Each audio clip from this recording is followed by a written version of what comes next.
Hi friends, welcome to தெய்வாஸ் Nalabagam. இன்றைக்கி தெய்வாஸ் நலபாகத்தில் பார்க்க போகிற ஸ்பெஷல் ரெசிபி வெண்பொங்கல். இது ரொம்பவே ஈஸியாக செய்யக்கூடிய ஒரு ஹெல்த்தியான பிரேக்ஃபாஸ்ட் ரெசிபி தாங்க. வாங்க எப்படி செய்கிறதுன்னு பார்க்கலாம். பொங்கல் செய்கிறதுக்கு நான் 1 கப் பச்சரிசி எடுத்திருக்கேன், 1/2 கப் பாசிப்பருப்பு எடுத்திருக்கேன். 2 டைம் தண்ணியில் வாஷ் பண்ணிவிட்டு தண்ணி வடித்து எடுத்து வச்சுக்கிறேன். பொங்கல் செய்கிறதுக்கு ஒரு குக்கரில் 1 டேபிள் ஸ்பூன் நெய்யை உருக்கிக்கோங்க. நெய் உருகுனதும் இதில் நம்ம கழுவி வச்சுருக்கிற பாசிப்பருப்பு போட்டு 1 நிமிஷம் வறுத்துக்கலாங்க. இந்த மாதிரி நெய்யில் வறுத்து நம்ம பொங்கல் செய்யும்போது ரொம்ப வாசமாக இருக்கும் பொங்கல். இப்போ இதில் நம்ம கழுவி வச்சுருக்கிற அரிசி சேர்த்துக்கலாம். 2ஐயும் சேர்த்து ஒரு நிமிஷம் நல்லா வறுத்துக்கலாம். அடுப்பு சிம்மில் வச்சுக்கோங்க. ஒரு நிமிஷம் நல்லா வறுத்ததுக்கப்புறம் இதில் நம்ம தண்ணி சேர்த்துக்கலாம். அரிசி பருப்பு சேர்த்து நான் 1/2 கப் எடுத்திருக்கேன். 1/2 கப்புக்கு 5 கப்பு தண்ணி வச்சா சரியாக இருக்கும். இதுக்கு கொஞ்சம் தண்ணி அதிகமாக தாங்க வைக்கணும். அப்போ தான் பொங்கல் ரொம்ப நல்லா குலைவாக வரும். அப்போ தான் சாப்பிடவும் ரொம்ப டேஸ்ட்டாக இருக்கும். இல்லைன்னா ரொம்ப ட்ரையாக இருக்கும். ரொம்ப நேரம் வறுக்க தேவையில்லை, 1 நிமிஷம் வறுத்தா போதும். இந்த நெய்யில் வறுத்து செய்யறதுனால நார்மலாக செய்கிறத விட டேஸ்ட் ரொம்பவே சூப்பராக இருக்கும். இப்போ இதில் தண்ணி சேர்த்துக்கலாம். 1/2 கப்புக்கு 5 கப் தண்ணி இதில் நான் சேர்த்துக்கிறேன்.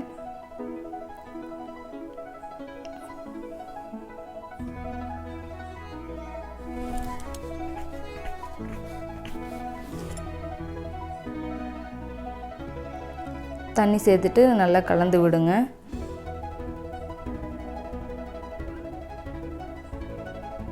தண்ணி சேர்த்து எல்லாம் கலந்ததுக்கப்புறம் இதுக்கு தேவையான உப்பு சேர்த்துக்கலாங்க. இதில் ஒரு துண்டு இஞ்சியை சீவி சேர்த்துக்கோங்க. இந்த இஞ்சி ஃப்ளேவர் பொங்கலுக்கு நல்ல டேஸ்ட்டு கொடுக்கும்.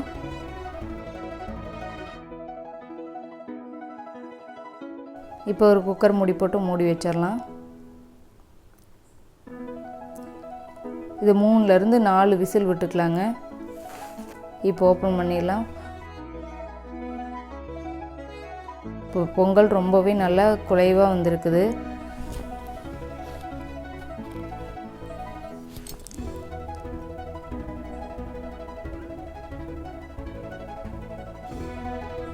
இப்போ இது ஒரு கரண்டி வச்சு கலந்து விடுங்க. தண்ணி நிறைய வச்சனால ஆல்ரெடி பொங்கல் நல்லா குலைவாக இருக்கும். இது எல்லாமே சேர்த்து கலந்து விடுங்க.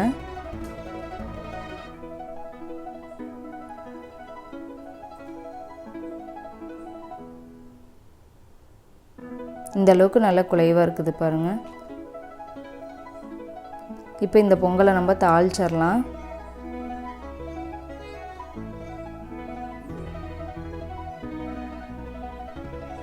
அதுக்கு ஒரு கரண்டியில் 2 டேபிள் ஸ்பூன் நெய்யை உருக்கிக்கலாம்.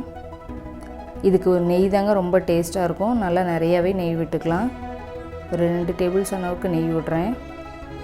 இதில் ஒரு 10-15 முந்திரி பருப்பு சேர்த்து பொன்னிறமாக வறுத்துக்கோங்க. முந்திரி பருப்பு இவ்வளோ தான் போடணுன்னு இல்லை, நீங்கள் விருப்பப்பட்டால் இன்னும் அதிகமாக சேர்த்திக்கலாம்.